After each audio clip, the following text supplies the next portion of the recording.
دوستای عزیز اول سلام. ما در ایران کار میکنم. دو ماه کردم تا رفتم اینی آیپد خریدم. 19 میلیون قیمتش است، به خاطری که بتونم در اکانتم ویدیوهای پابجی و یگان گیم دیگر آپلود کنم. این ویدیو را به خاطر میسازم گفتم هر کی این ویدیو را میبینن لطفا من حیث یک افغان، من حیث یک برادرتان حمایت کنین. اگر به خاطر حمایت شما من انرژی مثبت میگیرم، فقط به خاطر فالو کردن شما من انرژی مثبت میگیرم. یک فالو کردن کدام مصرف نداره. اگر به خاطر فالو کردن من یک نفر در یک جای خوب میرسد، چرا فالو نکنم؟ شما مرا فالو کنین، من شما را فالو میکنم. همیشه هر جایی که هر افغان میبینین حمایت کنین. در حمایت هیچ کدام مصرف نمیاد. لطف نموده فالو کنین اکانت مرا.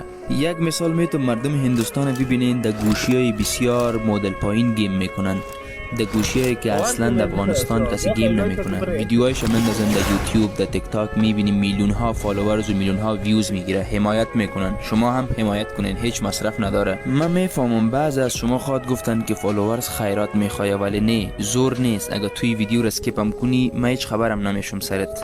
شاید خودت هم در یکی از بخشای زندگی دیده باشی که وقتی کسی حمایت نمیکنه چقدر مایوس میشی. فکر کنم من مو احساس دارم. دیگه به خاطر یک فالو کردن و لایک کردن تو، اگر یک نفر در یک جای خوب میرسه، یک لایک فالو کرد مردم دریغ نکن. زنده و سلامت باشین هر جایی که هستین. سلامت و سر